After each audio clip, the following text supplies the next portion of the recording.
एक cross sectional study की गई जिसके अंदर टोटल 335 मदर्स को लिया गया जिनके बच्चे 1 से 6 महीने के दरमियान की एज में थे। इनके 2 ग्रुप्स बनाए गए।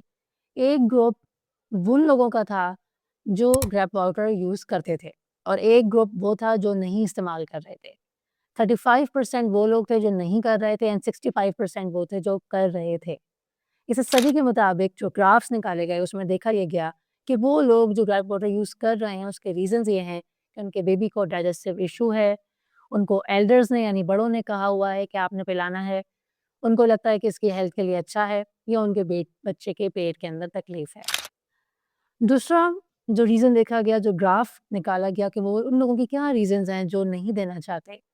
वो ये कहते हैं कि हमें डॉक्टर ने एडवाइस नहीं किया हुआ, हमें इसके बारे में कोई इन्फॉर्मेशन नहीं है, हमें लगता है ये बहुत हार्मफुल है या हमें ये लगता है कि बहुत यूज़लेस सी चीज़ है। लेकिन हैरत अंगेज़ बात उस पूरी स्टडी की वो ये थी कि वही बच्चे जो 65% में थे, उनमें ही ज़्यादा कफ़, फ़ीवर, फ्लू, लूज़ स्टूल्स और सबसे ज़्यादा कॉन्स्टिपेशन देखी गई है।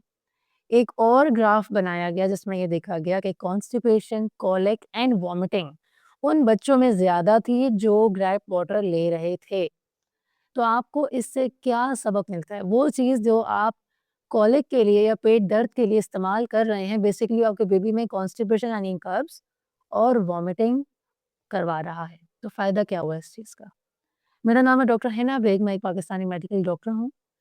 अगर आपको अपने बेबी के लिए डाइट प्लान या रेसिपीज़ की पीडीएफ यानी रिटन फॉर्म में आपको चाहिए जो कि स्पेसिफिकली मेरे हाथों से बने हुए हैं, तो आप नीचे दिए गए नंबर पे राब्ता कीजिए और वहाँ पे लिखिए रेसिपी पीडीएफ या डाइट प्लान पीडीएफ, तो आपको वहाँ डिटेल्स देती जाएँगी।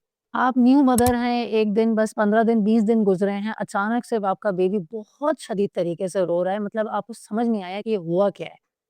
पेट में दर्द है, बुखार हो रहा है, यूरिन पास नहीं हो रहा, भूख लगी है, मसला क्या है? ये हर नई माँ एक्सपीरियंस करती है और उस घर में मौजूद जो भी सीनियर होगा, उसको समझ में आ तो जाता है लेकिन गाइड सही से नहीं करते। ग्रेप वाटर ला के दे देते हैं कि हाँ, भई ये पिला दो, इससे सब कुछ ठीक हो जाएगा। और आप क्या करती हैं, ज़ाहिर-सी बात है आप वो दे देती हैं, क्योंकि आप डेस्परेट होती हैं। आप कहती हैं मैं अपने बच्चे को फौरी तौर पे ठीक कर दूँ, इसकी तकलीफ़ ख़त्म कर दूँ, लेकिन ऐसा होता नहीं है। इसमें एक प्लेसिबो इफ़ेक्ट हो जाता है, कि आप समझ लें कि कॉलिक आहिस्ता-आहिस्ता 3-4 महीने में मेजॉरिटी का ख़त्म हो जाता है। वो लोग ना नाराज़ हो जाएँ जो जिनका बेबी अभी 7 मंथ का भी है और अभी तक ठीक नहीं हो रहा। तो आपको ऐसा लगता है कि ग्रेप वाटर देने से अब मेरा बेबी ठीक हो गया। आपको कॉन्फिडेंस आ जाता है ग्रेप वाटर देके, कॉन्फिडेंस से आप काम डाउन हो जाती हैं और आपका कामनेस ही आपके बेबी की कामनेस बन जाता है। लेकिन बहुत सारे केसेज़ में यूजुअली ऐसा नहीं होता। पीडियाट्रिशियंस क्या कहते हैं? वो कभी भी ग्रेप वाटर को रिकमेंड नहीं करते। क्यों करते हैं वो हम एंड में बताएँगे। इसलिए नहीं रिकमेंड करते क्योंकि उसके कोई साइंटिफिक एविडेंस नहीं है, उसके ऊपर कोई काम नहीं हुआ हुआ, ठीक है? कि इससे फ़ायदा होगा कि नहीं होगा। अब अगला सवाल क्या उठता है? अगला सवाल ये है कि आखिर ग्रेप वाटर है क्या? ग्रेप वाटर बेसिकली एक हर्बल लिक्विड है, एक सप्लीमेंट है, जिसमें डिफरेंट सौंफ हो गया, दिल ऑयल एक कहलाता है वो, सबसे खतरनाक एलिमेंट जो है ना वो सोडियम बाइकार्बोनेट है, HCO3। अब यहाँ पे जिन्होंने थोड़ी बहुत केमिस्ट्री पढ़ी हुई होगी तो उनको समझ में आ जाएगा कि आपके मैदे में बेसिकली HCl बनता है यानी एसिड बनता है। तेज़ाब बनता है तो खाना हज़म होता है। इसके अंदर शामिल होता है सोडियम बाइकार्बोनेट, वो है बेसिक यानी उस तेज़ाब को ख़त्म कर देने वाला एलिमेंट। जब उस तेज़ाब को ख़त्म कर देने वाला एलिमेंट आप अपने बच्चे के पेट में डालेंगे जो कि अभी बिल्कुल नौज़ायदा है, तो उसके अंदर खाना देर से हज़म होगा। जब खाना देर से हज़म होगा, तो बहुत सारे दूसरे मसाइल जन्म देते हैं। डिले करता है डाइजेशन को, ऐसे केसेस में इसके मज़ीद रिस्क्स भी निकलते हैं, उसके बारे में हम आगे बात करते हैं। लेकिन पुरानी फ़ॉर्मुलेशंस जो इस ग्रेप वाटर की होती थी, उसमें अल्कोहल भी शामिल होता था, 9% और साथ में शुगर भी होती थी। अब वो कहते हैं कि नहीं हम अल्कोहल नहीं शामिल करते। बहरहाल पाकिस्तान है, यहाँ पे बहुत सारे लोकल ब्रांड्स हैं, जिनकी फ़ॉर्मुलेशंस पे आप बिल्कुल भी भरोसा नहीं कर सकते, कि उन्होंने इंग्रीडिएंट में आखिर कितनी प्रोपोर्शन से क्या चीज़ डाली हुई है। डिफरेंट डिफरेंट नाम से चीज़ें मौजूद हैं, होते वो ग्रेप वाटर ही हैं।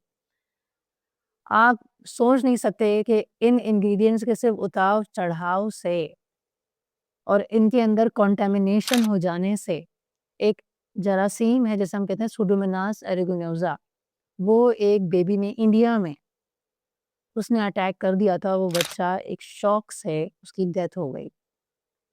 अब आप कहेंगे सारी दुनिया ये दे रही है, पाकिस्तान, इंडिया में मोस्टली, तो आप क्यों मना कर रही हैं? देखिए रिस्क लेने की क्या ज़रूरत है? जब उसके इतने सारे अल्टरनेटिव्स ऑलरेडी मौजूद हैं, तो आप उन पे काम करें ना। आप कॉलिक के लिए ज़रूरी है कि आपने ग्रेप वाटर ही देना है, डाइजेशन के लिए ज़रूरी है कि आपने वही देना है। अब अगला सवाल आता है कि हमें तो डॉक्टर ने ही कहा है देने को। तो अगर आपको डॉक्टर ने कहा है और डॉक्टर ने जो कंपनी कही हुई है, तो यकीनन उन्होंने उसके इंग्रीडिएंट्स पढ़े हुए हैं। आप सिर्फ़ उनके कहे मुताबिक दे सकती हैं, अदरवाइज़ नहीं।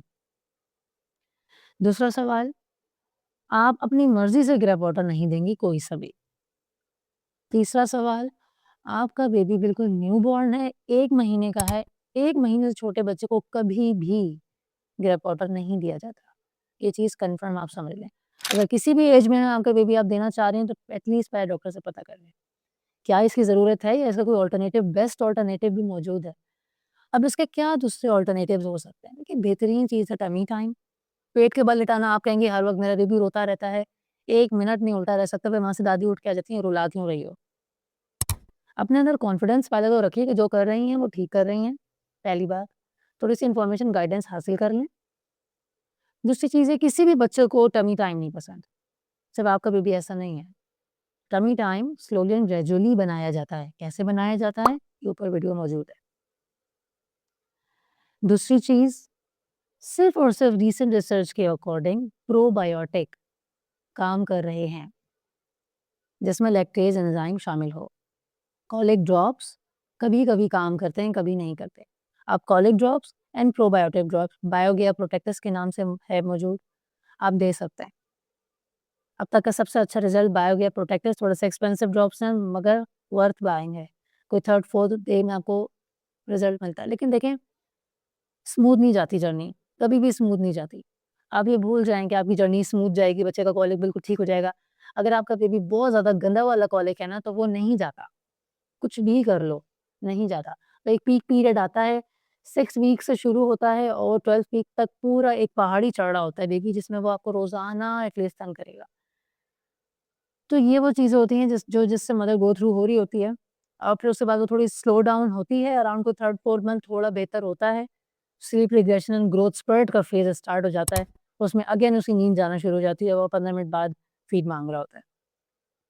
तो देखिए रोलर कोस्टर राइड चलती ही रहती है।